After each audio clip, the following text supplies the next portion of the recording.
संकेत लाइव में हूं तमन्ना। इस वक्त उत्तर प्रदेश की राजनीति से जुड़ी एक बेहद अहम और दूरगामी असर वाली खबर सामने आ रही है। यूपी पंचायत चुनाव को लेकर जो संकेत मिल रहे हैं वो साफ बता रहे हैं कि अब यह सिर्फ चुनाव तकनीकी नहीं बल्कि पूरी तरह राजनीतिक फैसले के दायरे में पहुंच चुका है। सूत्रों के मुताबिक अप्रैल मई 2026 में पंचायत चुनाव कराना लगभग नामुमकिन होता जा रहा है और मजबूत संकेत यही है कि पंचायत चुनाव अब सीधे 2027 के विधानसभा चुनाव के बाद ही कराए जाएंगे। सवाल ये नहीं कि चुनाव टलेंगे या नहीं, सवाल ये है कि क्यों टल रहे हैं, किसके फायदे में टल रहे हैं और गांव की सत्ता पर इसका क्या असर पड़ेगा। सबसे पहले वजह समझिए।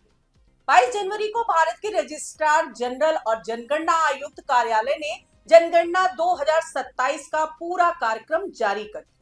यह देश की 16वीं जनगणना होगी और पहली बार पूरी तरह डिजिटल। इसका पहला चरण यानी हाउस लिस्टिंग 1 अप्रैल 2026 से 30 सितंबर 2026 तक चलेगा और दूसरा चरण फरवरी 2027 में जनसंख्या गणना का होगा।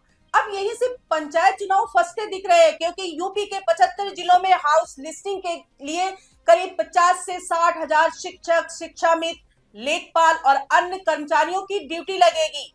सिर्फ निचला स्टाफ ही नहीं बल्कि जिलाधिकारी, सीडीओ, एसडीएम, तहसीलदार, नगर आयुक्त, बीडीओ तक इस काम में झोंके जाएंगे। यानी वही पूरा प्रशासनिक अमला जो पंचायत चुनाव कराता है वो जनगणना में व्यस्त रहेगा और सरकार के पास चुनाव कराने के लिए ना तो स्टाफ बचेगा ना सिस्टम। अब दूसरी वजह और ज्यादा राजनीतिक है।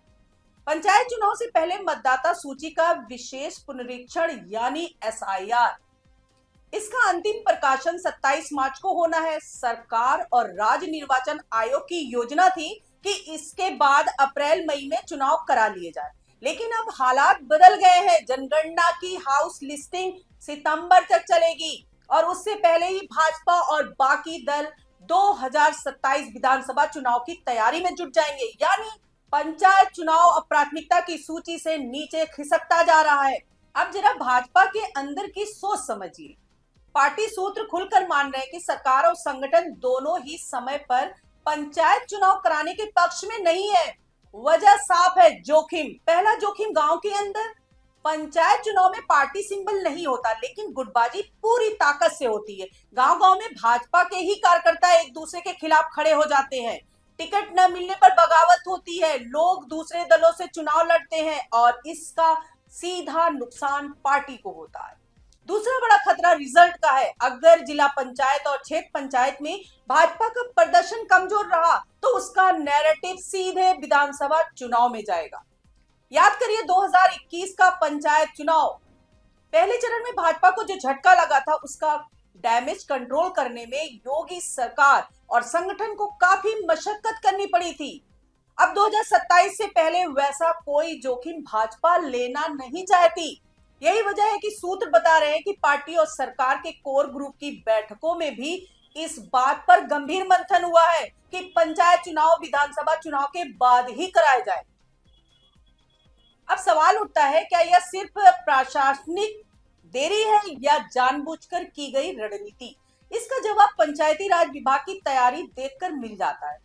राज्य निर्वाचन आयोग ने पंचायती राज विभाग को साफ पत्र लिखा है कि पंचायत चुनाव के लिए आरक्षण निर्धारण कर सूची सौंपी जाए। इसके लिए कमेटी बननी होती है जो 2015 और 2021 के आधार पर 2026 के लिए आरक्षण तय करती है।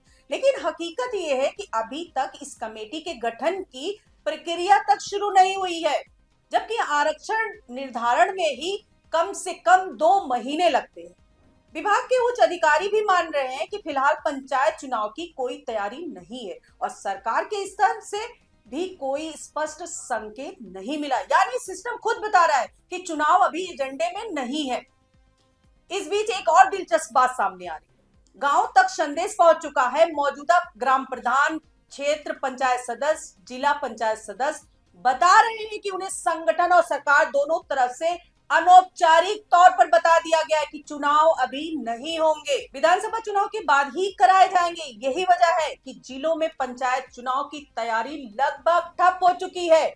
भाजपा के कार्यकर्ता और पदाधिकारी अब पंचायत चुनाव की जगह एसआईआर और वीबीजी रामजी योजना में लगाए जा रहे हैं, यानी पूरा फोकस लोकल सत्ता से हटाकर बड़े राजनीतिक एजेंडे पर ले जाया जा रहा है। हालांकि भाजपा सार्वजनिक रूप से अभी कोई साफ बात नहीं कह रही। पार्टी के प्रदेश महामंत्री और पंचायत चुनाव प्रभारी राम प्रताप सिंह का कहना है कि पंचायत चुनाव को लेकर सरकार से कोई संदेश नहीं मिला है और भाजपा की तैयारी पूरी है। वहीं पंचायती राज निदेशक अमित कुमार सिंह कहते हैं कि आरक्षण निर्धारण की प्रक्रिया शासन स्तर पर है और जो भी नियमानुसार होगा वही किया जाएगा। लेकिन बयान और जमीन की हकीकत में फर्क साफ दिख रहा है। अब सबसे अहम सवाल, अगर पंचायत चुनाव टलते हैं तो क्या होगा?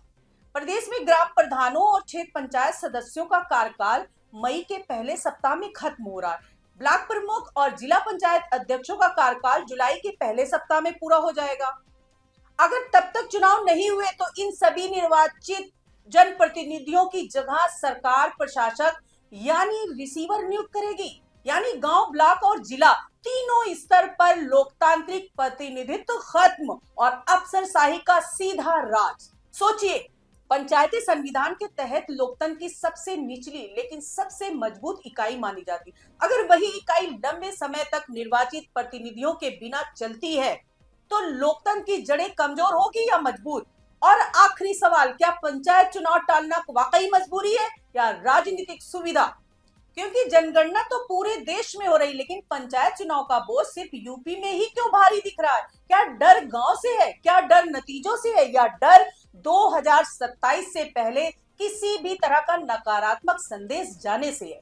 फिलहाल संकेत साफ है, पंचायत चुनाव अब सिर्फ प्रशासनिक प्रक्रिया नहीं रहे, ये अब 2027 की बड़ी राजनीतिक बिसात का मोहरा बन चुके हैं। और अगर चुनाव टलते हैं तो सवाल सिर्फ तारीख का नहीं होगा, सवाल लोकतंत्र की मंशा का होगा। आपकी राय क्या है? पंचायत चुनाव टालना जरूरी मजबूरी है या रणनीति? कमेंट में लिखिए, वीडियो को लाइक और शेयर कीजिए और द संकेत लाइव को सब्सक्राइब जरूर करें। आज के लिए इतना ही, नमस्कार।